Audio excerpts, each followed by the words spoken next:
Good evening, everybody. We've got some more folks that are popping in as we go. We want to get started right away. This is going to be a wonderful evening. My name is Susan Bowden. I am the Digital Outreach Coordinator for the Archaeological Conservancy, and we are very pleased that you've joined us for a virtual lecture this evening. Tonight's lecture is part of our 2023 series, and it's made possible in part with grant support from the New Mexico Humanities Council. So thank you to them. If you're looking at our past, or looking for recordings of our past lectures, you can find them on our YouTube channel. I'll be dropping the link in the chat for you. A couple of reminders before we get started. Please feel free to use that Q&A button down at the bottom of your screen. That will allow us to keep track of your questions. We will have some time to ask our presenters some questions at the end, and we want to make sure that we haven't missed yours. If you end up with any technical difficulties, remember that we do live stream these on Facebook. It's going right now. And we will also have the recording up on our YouTube channel tomorrow sometime. And then finally, just make sure that you pay close attention. We've got a wonderful speaker. I think you'll really enjoy this tonight. So I'd like to hand things over to April Brown. She is our Southwest Regional Director, and she's going to be introducing tonight's speaker. April, it's all yours. Thank you. I am thrilled to introduce our speaker this evening, Dr. Matthew Martinez. I have the great pleasure of working with Matthew in his role as the Executive Director of the Mesa Prieta Petroglyph Project, which is a nonprofit in northern New Mexico whose mission is focused on land stewardship and educational outreach. He is a former First Lieutenant Governor of Ohkay, Owingeh, an Emmy Award-winning documentary film producer, and has an established career as an educator. Matthew previously served as Professor of Pueblo Indian Studies at Northern New Mexico College, where he taught courses on Indigenous and New Mexico history for 10 years. He received his PhD from the University of Minnesota in American Studies and American Indian Studies, an MA from Arizona State University in Political Science, and a BA in Political Science from the University of New Mexico. I would like to welcome Dr. Matthew Martinez. Matthew, it is great to have you here tonight. Thank you so much for coming. Great. Thank you for hosting April and to the Archaeological Conservancy. Looking forward to sharing some words here. Our pleasure. So you can see the PowerPoint slide in front of you then? Yes, we can see it. Okay. All righty, let's go ahead and get started. We have a lot of history to cover of 1 million years from the founding of the earth to present day. So good evening. Thank you for being here and looking forward to sharing some words.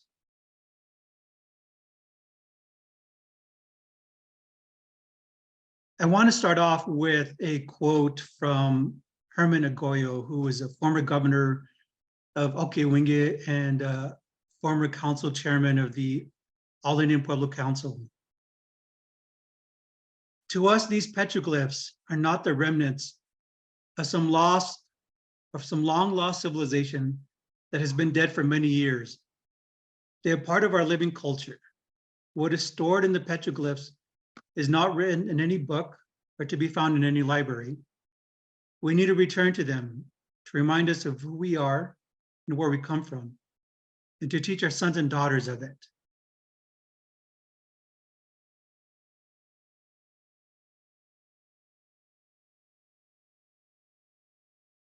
I recall as a kid in the early 1990s, Herman taking us students from the tribe up to the mesa and walking the area. He pointed out certain animal figures, claws, tracks, and possible mask images that related to Tewa traditions.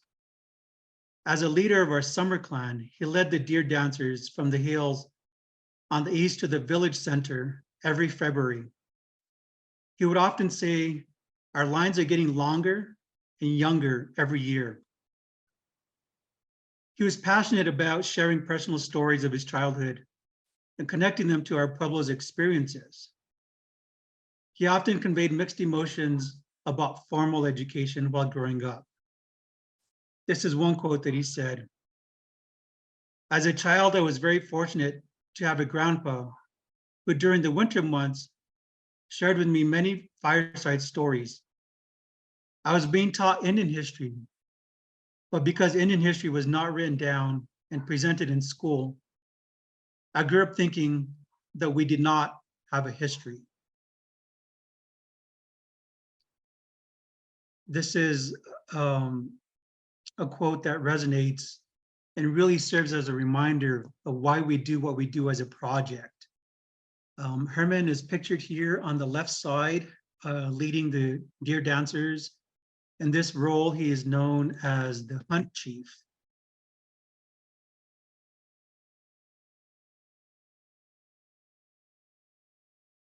Despite ongoing misrepresentation of being non-literate by Western history canons, Indigenous people have always been skilled at documenting histories and way of life. We can point to early archaic petroglyphs dating back thousands of years that too reflect movement and migrations. Volcanic eruptions from more than 3 million years ago near Pilar, which is below the Taos Canyon, gave life to a cold lava flow that became the basalt boulders. These ku, which are the rocks, were ideal to peck images that reflected the natural environment. Such rocks and boulders became useful instruments to design systems to divert water sources and create grid gardens for subsistence. These age-old practices serve as a testament to how land-based people view themselves within a larger ecological system.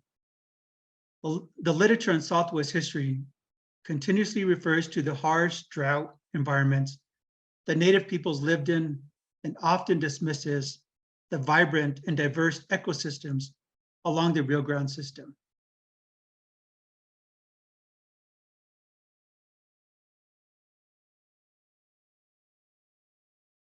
Tewa people regard life as a continuous movement along a pathway. Seemingly uninhabited ancestral places like Tewa Yoga, Owkay, Tsikwaye, which is also known as Bandelier, are alive and honored in songs and ceremonies. Pueblo people continue to visit such places and maintain these ongoing relations in reverence to place. These places were never left. They were never abandoned.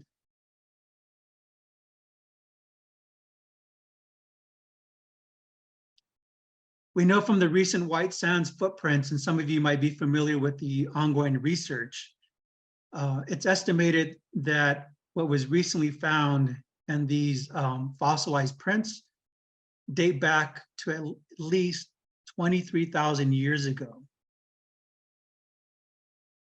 Many Indigenous peoples established a strong connections and reverence to place and were not seen as, quote, wandering nomads. Much of those same Indigenous peoples perhaps traveled across our mesa and hunted mastodons, as evidence found in nearby Abiquiu up the road. In Tewa, we call that as Abishu. In addition, they hunted deer, elk, antelope, and the list goes on and on.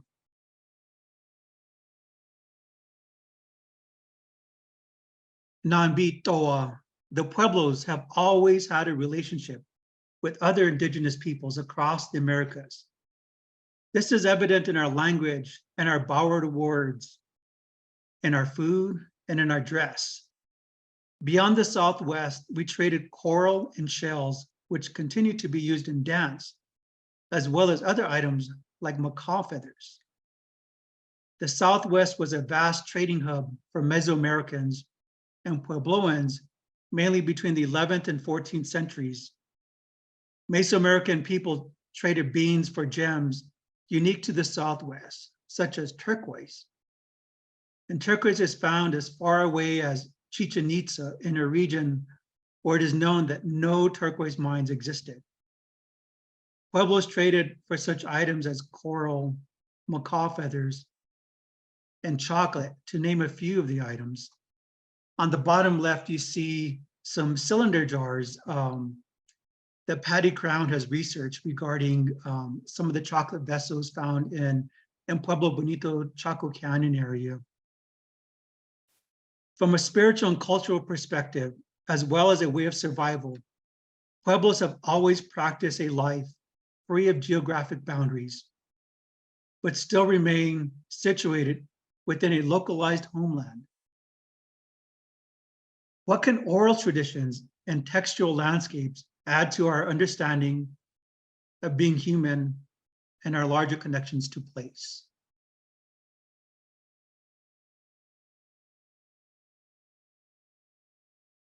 All Tewa people have a common category of existence within societies and kinship systems. Tewa people reflect systems that organize and orientate places, such as mountains, hills, shrines, and within village spaces. Songs and verses are meticulously choreographed. Our Tewa world is bound by 4 distinct mountains. About 60 miles to the north of Owkay, one of our boundary markers we call Tsechu, being Eagle Nose Mountain. To the west is known as Tsikamu. To the south, Ohkay is referred to on south of Albuquerque. Kuseping is located to the east. Within these 4 mountain ranges are flat top hills, referred to as Tsin, and included in these ancestral sites and these mountain ranges are Tuñón, between current-day San Ildefonso and Santa Clara, Tsimayo, which often gets translated as Chimayo, and Mesa Prieta, which we refer to as Tsikwaye. The word Tsi, again, is the flat side of a mountaintop. In addition, another layer of marking directions exists within each of the Tewa boundaries, within each of these village settings, and they're continuously called upon and remembered. These interconnected relationships all connect to what we refer to as non-literate, which is our Earth Mother, and her navel as the middle place. Earth is a mother figure. The mountains, the hills, the basalt, all the rocks are born from mother. The very act of pecking on stone is an active engagement with our mother. Gathering clay, for example, paint or pigments, or any other items involves asking your mother for permission.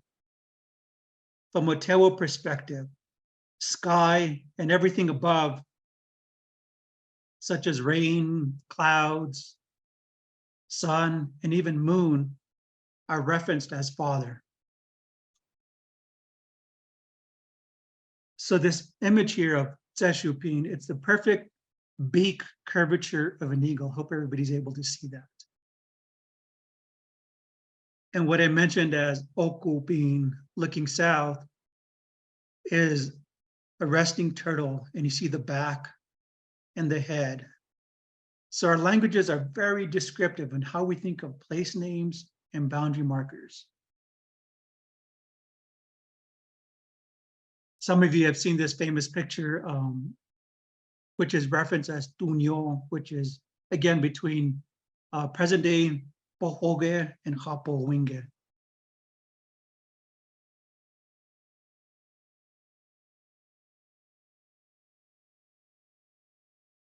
Documenting and preserving Mesa Prieta petroglyphs has been a core initiative of the project. More than 80,000 images have been recorded. Our volunteer project recording teams have noticed numerous archaeological features, such as grinding slicks, check dams, field houses, as well as other structures and ancestral trails. The vast number of petroglyphs in the region stands similar, if not exceeds, other major sites in New Mexico, such as Petroglyph National Monument in Albuquerque and the Three Rivers site near Tularosa.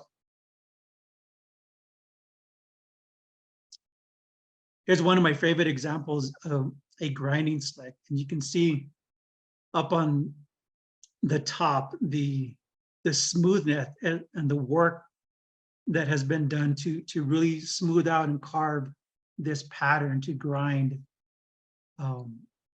things.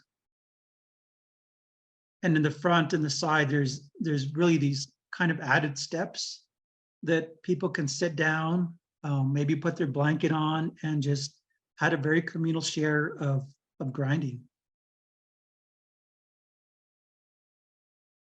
Also on our site, we see a vast array of cupules, and cupules are found worldwide. I mean, there's cultures all over the world that have similar practices and similar examples. Dr. Richard Ford, one of our advisors and supporters of the project, has noted that these are some of the earliest forms of human uses in the region, perhaps used to grind rock salt and or cedar or any other item. So they're very much heavily worked. Most of the cupules, not all, tend to be located on the lower end of the mesa. And you can see in the photo, this one buds up right against the road, which is a concern when you think about preservation here. On the right side, we see an example of an agricultural check dam, really great example of ingenuity and how water was used to divert and capture in this mesa top.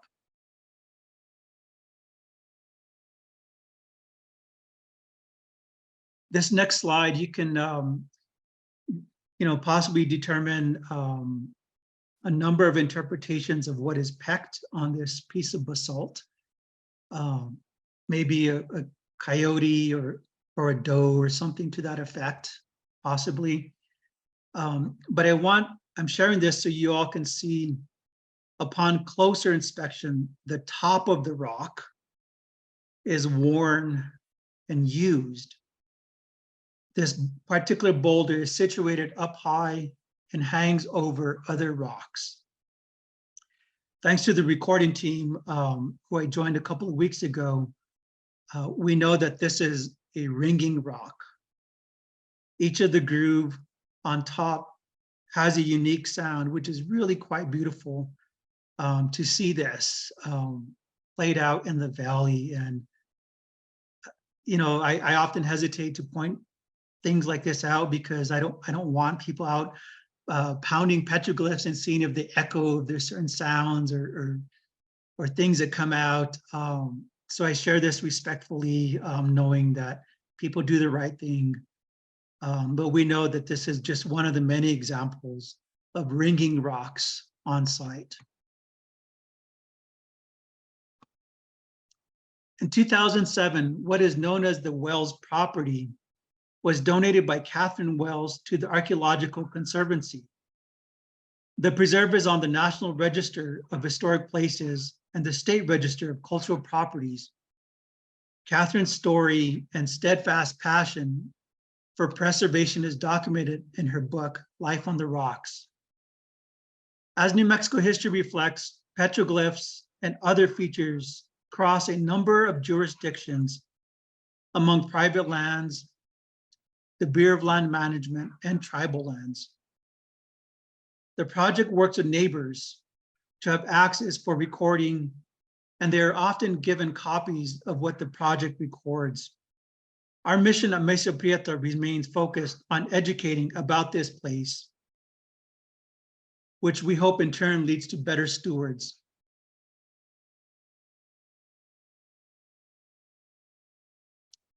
Here's a great example of, again, of the many archaic images on site.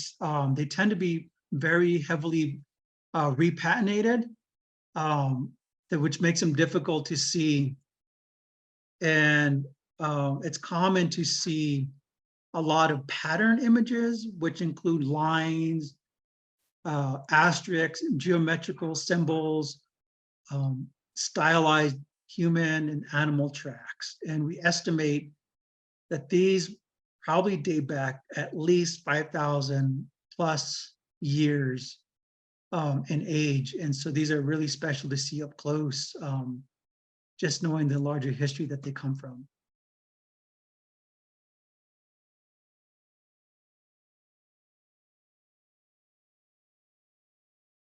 I often ask myself, how might we see what is written in stone as a mirror to Tewa cosmologies? Our sense of sight in 2023 is distorted at best. English is an inherent shortfall. Our eyes automatically looked for PEC images when we're on site, and often negate the orientation along the mesa in relation to surrounding landscapes. What is not pecked on the basalt remains a fundamental component of the image.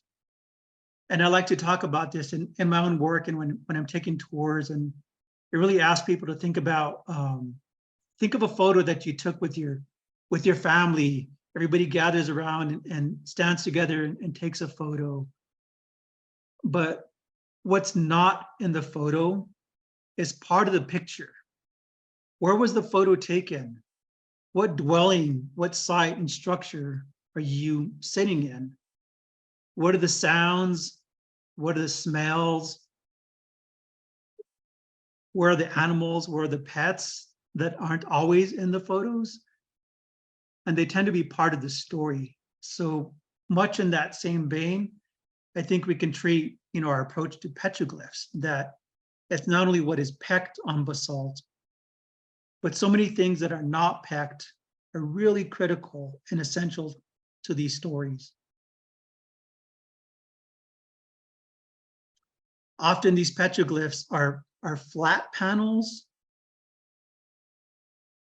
when in reality they're embedded within circles and circles within circles. Almost like a sphere, right? When you think about this popping up of an image, it's a round sphere of these connections.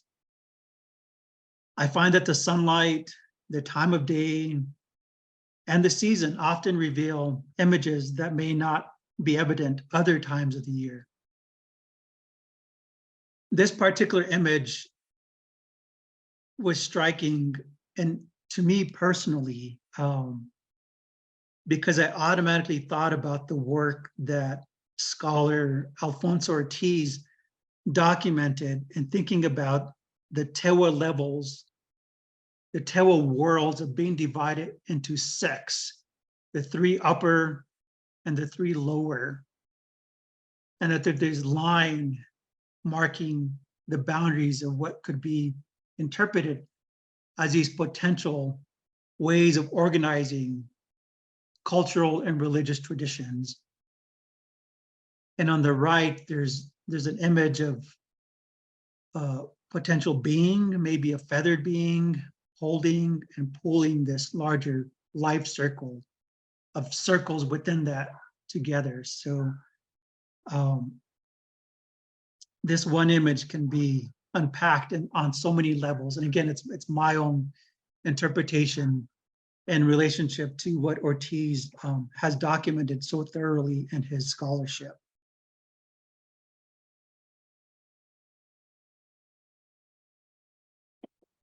Nearby, Los Luceros, up the road, is a New Mexico historic property that is culturally linked to Mesa Prieta, named after a Spanish colonial family that once lived there. Los Luceros remains a significant connection to sharing the larger histories of New Mexico and beyond.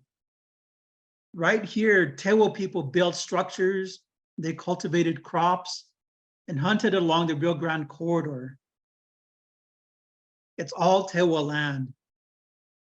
And movement and migration are essential to being and becoming Tewa. The ancestral village of Owkay, which translates to flicker place, is situated and buds up this entire corridor area. The archaeological record for Owkay dates back approximately between 1400 to 1600 And I'm quoting Dr. Scott Orman and his work, who's done a lot of field work in this region. And he shows, he has researched room blocks that can still be visible today. Owkay itself is owned formally by Owkay and remains off limits to the public. What's significant to know about this particular region, where these orchards are at here in this photo, is that Owkay and Tseshu, which is right up the road, were occupied well before Spanish contact and perhaps may have overlapped in the 1600s. These neighboring ancestral sites remain a continued part of Tewa oral traditions and continue to be critical place markers. It's believed that the Tewa ancestors from these villages were the ones that created the thousands of archaic and ancestral, which is known as a classic Pueblo period images along Mesa Prieta.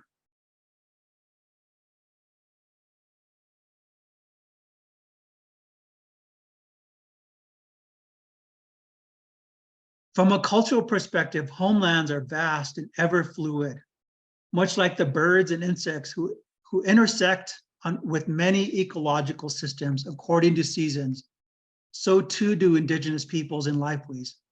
We know that people from Owkay eventually moved to present-day Owkay. Flickerbird imagery is common at Mesa Prieta, often viewed perhaps sometimes as knife-wing birds or other bird petroglyphs, which we see a variety interpreted as possible turkeys. We see a lot of turkey tracks, eagles, macaws. Perhaps the reason was to pay respects to our flying relatives, and thinking about birds are interconnected spaces of living on the ground and above worlds.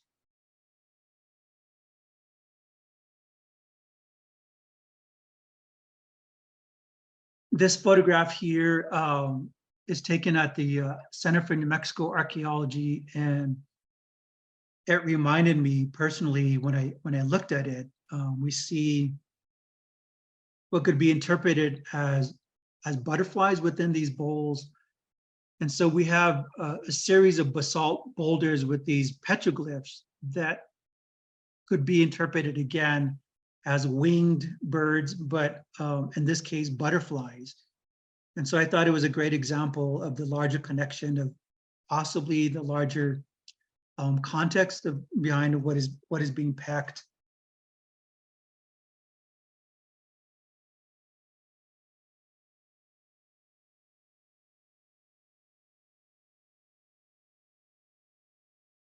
Here, these two photos taken by photographer Jim O'Donnell.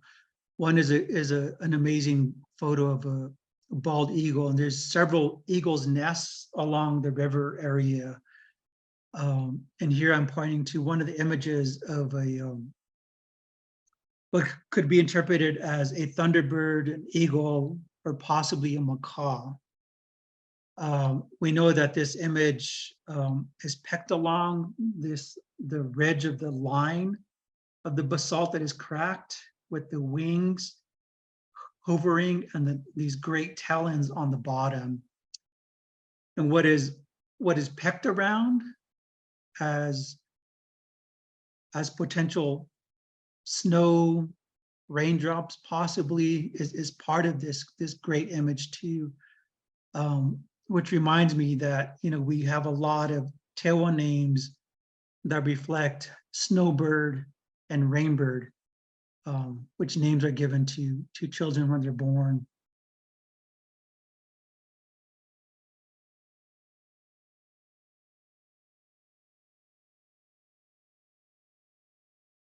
Spring weather in New Mexico is often a very transitional time. A time when the earth cleanses itself. You know, it's often windy, there's dust storms, spring showers, etc. It's also a time of common activity to clean out the many of the acequias and rivers along this entire corridor, which is really an intergenerational practice for families and communities to be out cleaning before the water flows to flow down to our crops and fields. For Tewa people, the Avanyu, which we refer to as the horned serpent, is revered for bringing water and life throughout the valley. He can be seen in the sky, coming through a lightning figure during a rainstorm, or flowing along the acequias, flowing in a way that exudes life. Not only are Avanyu common in petroglyphs, but we see them all the time in pottery and weavings as another reminder of these givers of life. And so our basalt boulders, our pecked images, the Avanyus tend to be emerging from the ground and or coming from above. And so there's, I don't even know how many exactly, but there's probably hundreds of images of variations of snake horn images on the mesa.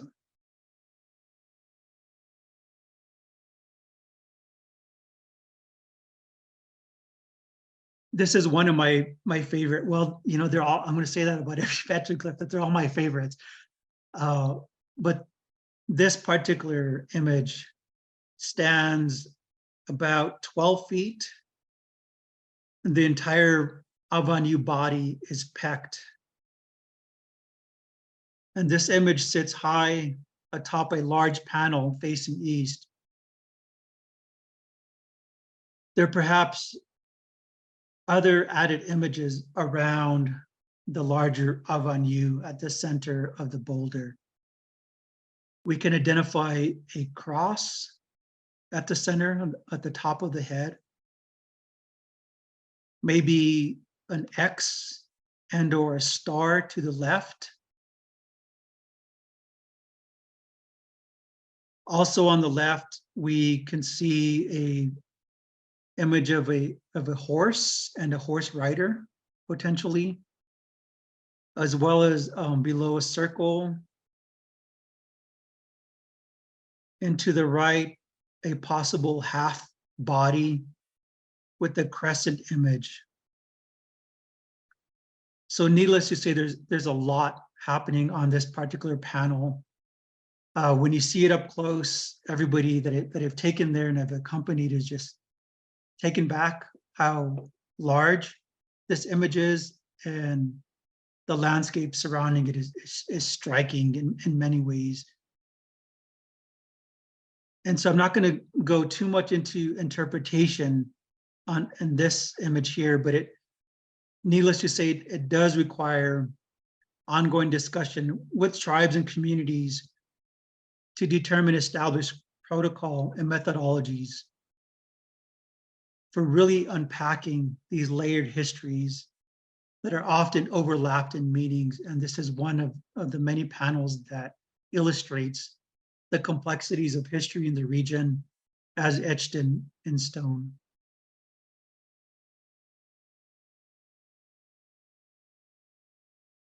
With post-contact around 1600, we see most of the common imagery from this time period tend to be in crosses, and there's a wide variety of stylized crosses that former project archaeologist Janet McKenzie has documented.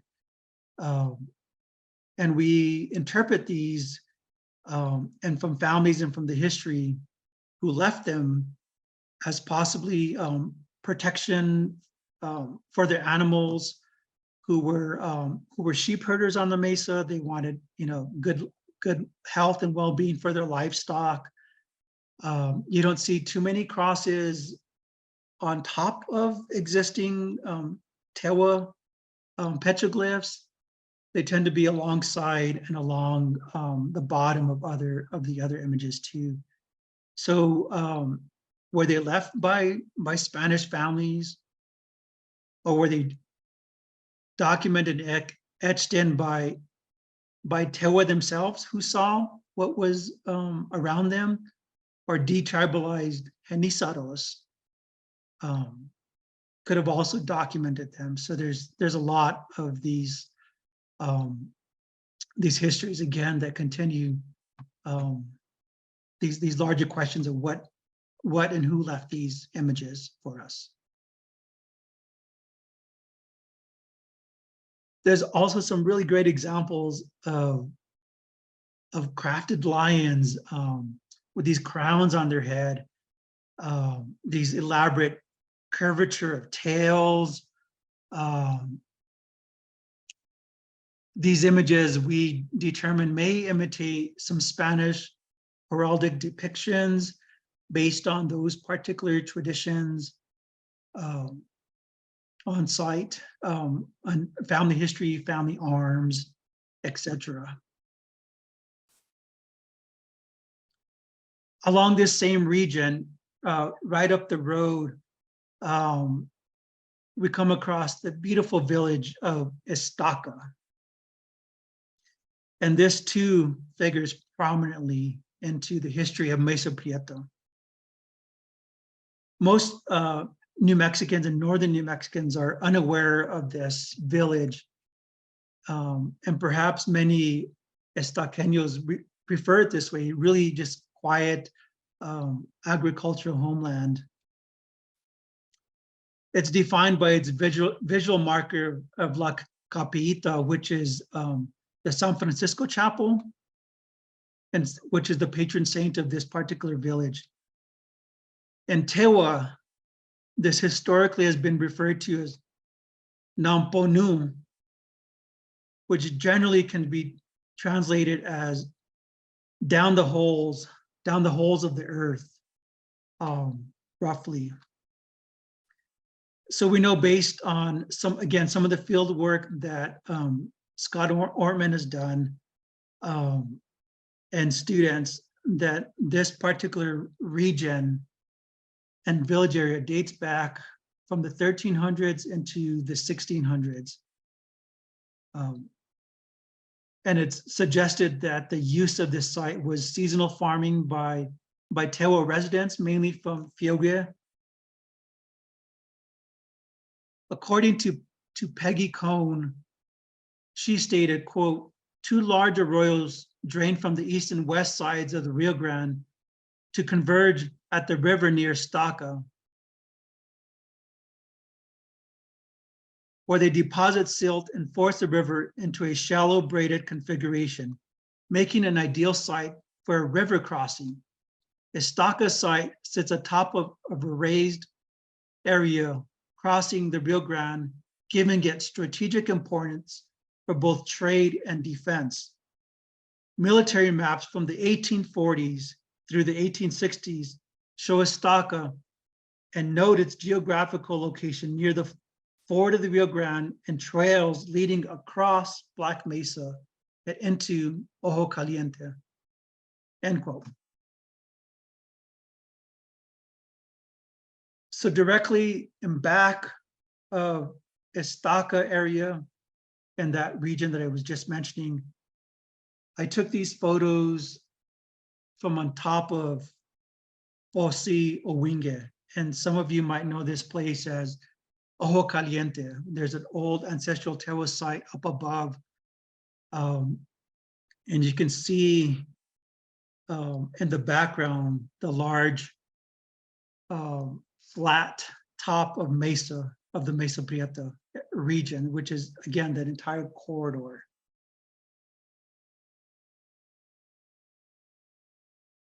We know that from Estaca and nearby surrounding areas, there are trails associated with trade throughout these Tewa villages.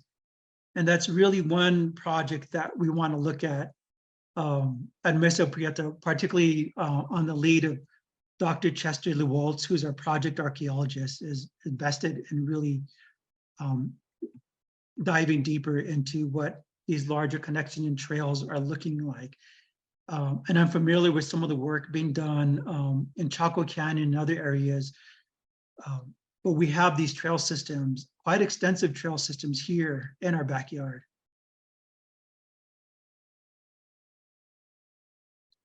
This image here, what is referenced as a flute player, quadruped, develops a perfectly aligned shadow on its back on the vernal equinox.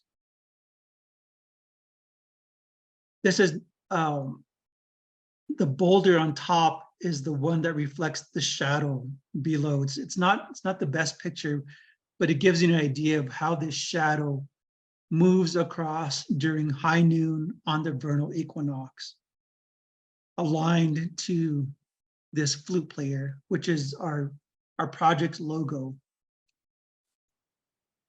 It's really quite remarkable to see when this happens. The Tewa naming of newborn babies is really common as it relates to particular sky names and sky watching names. And I can give examples as Agoyo, Owingeh, which is moving star, Ohkay, which is cloud flower, Dansere, which is sunbird, Tsikwaye, lightning, Quantebe, which is rainbow, and the list goes on and on.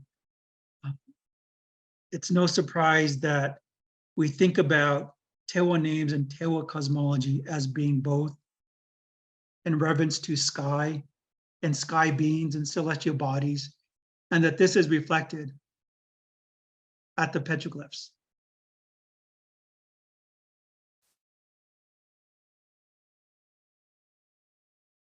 These are images of some of our summer youth throughout the years, working to educate students and the general public about Mesa Prieta's history. Is conducted to school outreach activities and as well as private tours.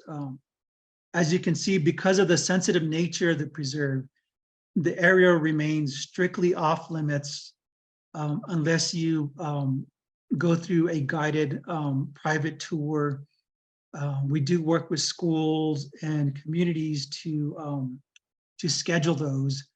But one of the highlights of the program is our summer youth, where they spend time in June documenting the petroglyphs, along with our recorders and volunteers who really mentor students on building their STEM skills, using GIS mapping, and really learning about the cultural background and the history of the region. Now, this is in June, mind you, and it gets really hot up on the mesa. So we like to get started early in the morning, because once you hit 11 o'clock or noon, those boulders become really hot. We don't want to cook any of our students. And we do a lot of hiking. As I mentioned, we also host students K-12, particularly from anywhere from Taos to Santa Fe to Sucre, Espanola Valley. And so we invite schools and teachers to work with our educator to coordinate and really utilize and implement our curriculum that we've developed to help teachers talk about the history of geology, the history of the region and the time periods. Every New Mexico student is required to take a New Mexico history class as a graduation requirement.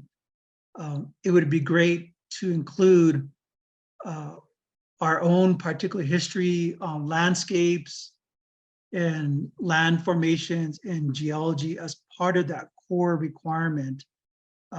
Because we believe as a project, the landscape is our textbook. And just going back to the quote of Herman and Agoyo is, you know, we have a history. This is our history, and our history exists and is embedded within these particular landscapes.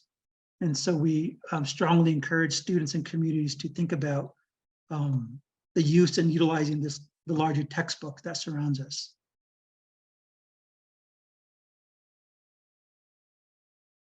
Like many places around the country, cultural sites remain at risk due to vandalism, erosion, mining, the list goes on and on. Here at Mesa Prieta, we're not exempt from such threats.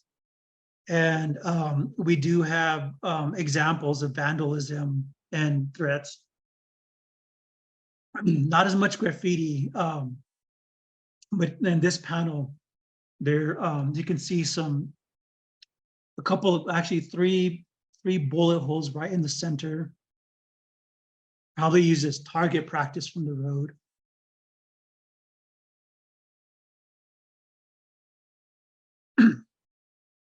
This one pains me to show, but again, to just focus on what it means to be a good steward of these landscapes. Here on the left side, we see evidence of a sawed-off panel of an avenue that was dropped down the way. And we think it's probably too heavy to carry out, but this panel fit perfectly based on the outline and what we determined on this larger basalt rock that was carved out. So it's really like a scar, to put it mildly, but it's painful to see this. And we're hoping, obviously, with our project and our staff and site stewards, that it takes everybody to watch and protect these sites.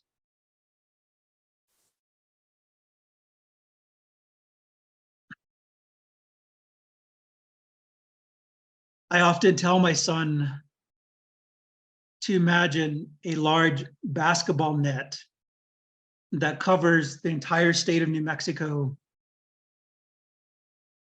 Within every visible square is a cultural property that is interconnected with other squares.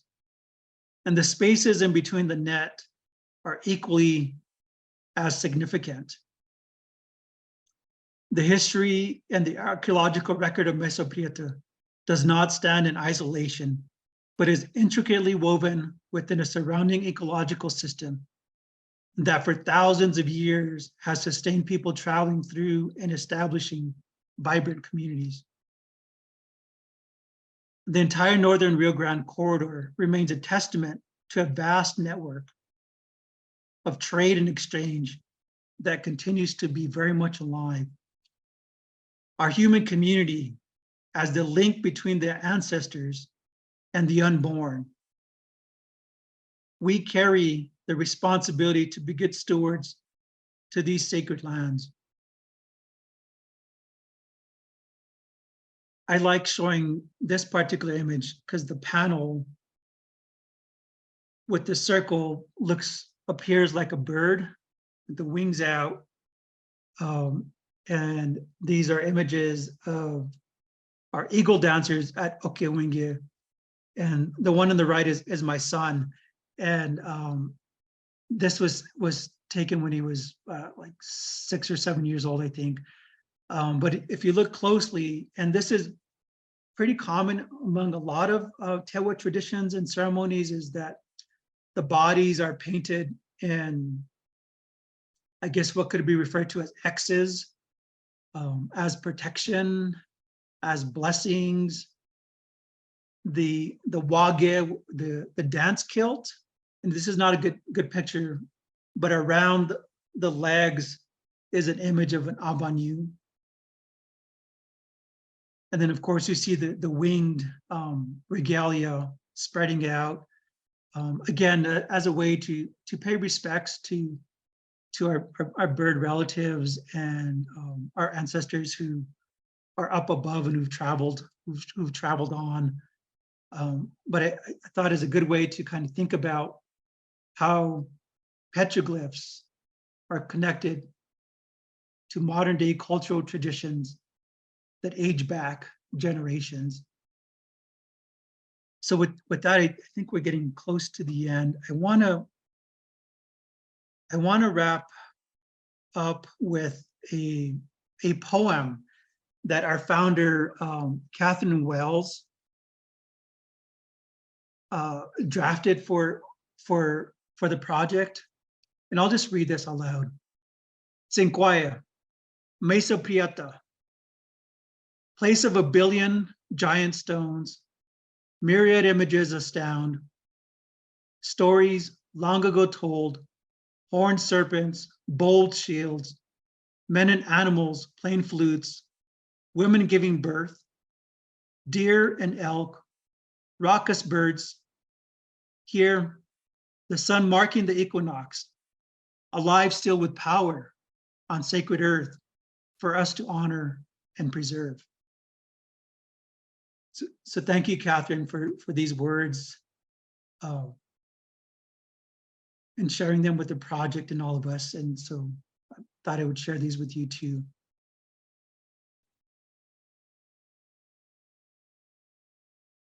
So thank you, Kunta Woha.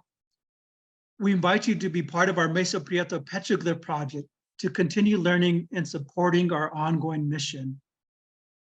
Information can be found on our website, where you can also subscribe to our newsletter and our updates. Next year, 2024, we will be celebrating 25 years of the project. So take a look at our website and our newsletter for upcoming events and programming to honor the legacy of the last 25 years. So we invite you to be part of our Mesa Prieta Petroglyph Project team and our team of supporters. So with that, April and team, thank you very much for allowing me to share some thoughts about our project and the work that we do. Matthew, thank you so much. It's a pretty powerful place. I had the opportunity to visit about a month ago and was just amazed at how beautiful and how powerful it is. We do have a few questions that have come up. Do you have a few minutes to answer some questions for us? Absolutely. Fantastic. Do you stop share screen? How does that work? Yeah, why don't you do that? That way we can see your face bigger. Perfect.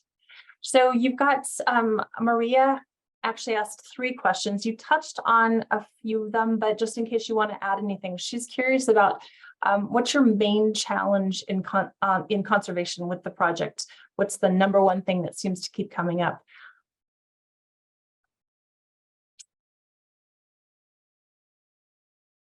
Well, a couple of things. One is our region is so vast. It's quite a place. So thinking about whether it's fencing or just being a site steward, the human capacity to oversee is often overwhelming. We can't be on site 24/7. So there's a capacity issue. There's a lot of expertise regarding archaeology, erosion, but when it comes to interfacing that with particular cultural sites and navigating these systems, it becomes a challenge of how you divert water and also protect cultural sites. Because as I said, what we may not see is part of the landscape too. So, we're always coming across pottery sherds, divergent dams. So it's all of that. So just being able to recognize holistically what this would look like as conservation is a challenge too. She's also wanting to know about communities nearby. I think probably if folks take a look at the background that you have behind you, they can see that there are definitely there's people that are living and working in the area. Do you want to speak to that a little bit? Yeah, generally we're right next to the Velarde area. There are neighboring communities. I mentioned Estaca, Alcalde. Up the road is Owkay, Ojo Caliente. So, we talk about rural New Mexico. This is rural, right? These are communities within communities that have, established generations over time. And so most of the students go to Espanola Public Schools and up the road to Taos as well. So if you're not from New Mexico, what you're going to want to do is look at a map and find Santa Fe, then go north to Espanola, and then just a little bit farther north and to the east, right? Stan is interested in knowing the deer dancers that you started with on that first slide. Are they similar in any way to the Yaqui deer dancers? So yes and no. The Yaqui, my understanding is that their particular traditions happen around April, Easter time. And there's a reverence of how that came from northern Mexico. And it's really a hunt tradition, a hunting tradition for good meat, for good health for your family. And so I think in that respect, they're very similar. In fact, there's deer dances throughout the world, from Mayan traditions to northern Canada. Asian traditions also have a version of deer dance. And so that it's quite universal, but Owkay, it's our winter dance, and the men embody the animal and dance early in the morning throughout the entire day. So that's how we do it there. Thank you. Michael is interested in knowing a little bit about what tools were used to peck the glyphs, and are they found in the archaeological record, or are we not sure what was used to create them? So we think that they were done using two stones, one tapping on top of a larger rock that with sharper edges to peck and expose the basalt, which is the lighter layer from below that you see the images. Yeah, I'm going to defer to my project archaeologists whether we have any of those that have been recorded and cataloged. You know, a lot of it is ephemera, right? Stones over time. You know, we don't really have a collection on site, but just using two stones to peck was the common practice. Okay. Are there any efforts underfoot to repair those panels that you found that have been damaged, like the one that you showed that had been sawed off, or the bullet holes or anything? That's a good question. I thought about that, and I'm going to have to regroup with my team. It's a pretty massive project because the weight of that is overwhelming, and so I'll regroup, particularly as I follow up with April on some other things too. But it would be a massive project to restore that, and you know, it is an example, right? To think about the destruction of cultural sites, and so it's a good example of why we do what we do at the Conservancy, because that picture he showed, that site now is preserved, and hopefully that won't happen in the future under our watch. So Mary's interested in knowing about are certain depicted animals considered benevolent and others malevolent, and also do any images reflect connections with Mesoamerica? So I don't know how you would distinguish between those two terms. I mean, help me understand that. April, help me out here. can you ask the question one more time? Are certain depicted animals considered benevolent and others malevolent, maybe good and bad? Yeah. Good and evil? I guess they're probably asking if certain animal imagery, you know, if some of it's like positive and others or have negative connotations. That's what I'm guessing. Yeah, I guess part of that is there's such a dichotomy there, right? You know, when we think about snakes and Agoyo, part of that, you know, when I give tours and really our schools, is there's often a knee-jerk reaction to snakes. And I ask, where does that come from? Like, what is the genesis of that, right? And so as you can guess, it's biblical in nature, thinking about evil and temptation. And so that's really ingrained in a larger imagination. But from Tewa perspectives, these are blessings of lifeways. And, you know, I'm not sure they're easily categorized between these dichotomous perspectives, at least when it comes to particular animals. Thank you for that, Matthew. There are more questions on the list, but we've officially reached our 6 o'clock part, and I know that we've got folks that have other things to do this evening.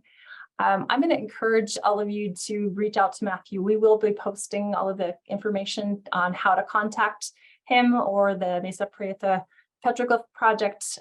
So reach out to them, go visit, arrange for a visit and learn for yourself. It's a pretty amazing place.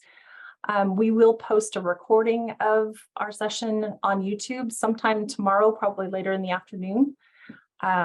And just thank you so much, Matthew, for being with us and for helping us understand that world a little better. Great, thank you for hosting and putting this together. And Absolutely. April, do you want to add anything before we go? No, I'm thank you, Matthew. It was wonderful. I learned something new every time I talk to you about Mesa Prieta, which is one of my favorite places probably in the world. So I need you to take me on more tours up there. anytime. And that invite extends to everybody here. So take a look at our website, book a tour, check out our website, subscribe to our newsletter. Thank you. Absolutely. I really hate to do this, but we actually have one question that's a really good one, and it's the proper etiquette on visiting a petroglyph site. And I wanted to end this with encouraging visiting petroglyph sites and respectfully visiting them from behind whatever barricades may be present. And if it's a guided trail or on a trail of any kind, to stay on the designated trails and view those petroglyphs from a distance. If you want a better, more up close look, we highly encourage taking pictures of them so you can appreciate those petroglyphs at any time. You can zoom in. And if you see any that has any damage, we highly also encourage not treating them yourselves, but reporting them to whatever resources may be available. And for Mesa Prieta, that would be the Mesa Prieta Petroglyph Project. Thank you for that, Mandy. I didn't catch that question. Yeah, it was the last one that We're popped right up. in there. Yeah, absolutely. Thank you, everyone, for joining us tonight. We appreciate it, and we will see you again. We have another webinar that will be coming up in February. So we're taking a little break for the holidays, and we'll see you in February. Good night.